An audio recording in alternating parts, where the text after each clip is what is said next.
নমস্কার বন্ধুরা, এটা হচ্ছে আমি আর এটা হচ্ছে আমার মেয়ে। আজকে আমি প্রথমবার ব্লগ বানাতে চলেছি তোমাদের জন্য।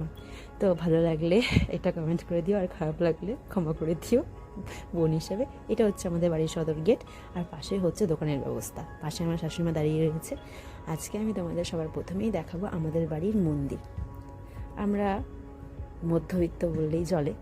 তো এটা হচ্ছে আমাদের তুলসী মন্দির, দেখতেই পাচ্ছ গাছটা অনেক ঝাপড়া, আর গাছটা কিন্তু প্রায় আমার সমান। আর এটা হচ্ছে আমাদের ঠাকুর ঘর। আমাদের ঠাকুর ঘরে মোটামুটি সব ঠাকুরও রয়েছে, পঞ্চতত্ত্ব রয়েছে, গোপাল ঠাকুর রয়েছে, লক্ষ্মী ঠাকুর রয়েছে। তবে গোপাল ঠাকুরটা কিন্তু আমার নয়, এটা আমার মামির। আর এটা হচ্ছে আমাদের রুম, এটা আমার হচ্ছে দেওরের রুম। তো আমার রুমটা তোমরা দেখে নাও, আমি কোনো রকম করে গুছিয়ে রেখেছি, যদিও ভালো মতন গুছাতে পারি না।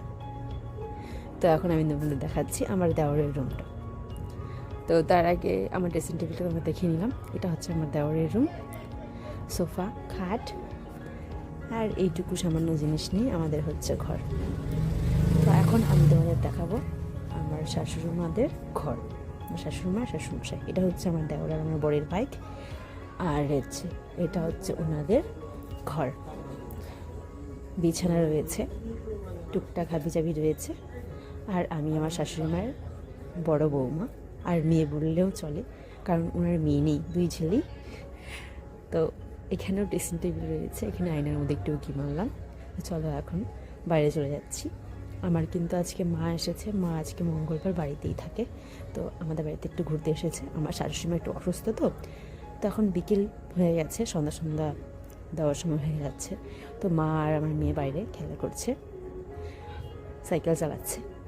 তো আমি এখন সন্ধ্যাবাতি দেবো। সন্ধ্যা দেওয়ার আগে জামা কাপড় ছেড়ে নিচ্ছি, হাত মুখ ধুয়ে নিচ্ছি। তো সন্ধ্যাবাদে কিন্তু আমাদের এখন দেখাবো না। এটা হচ্ছে আমার শাশুড়ি মা শুয়ে রয়েছে। আজকের জন্য এই পর্যন্তই। ভালো লাগলে লাইক করে দিও। Tata, bye bye, good night.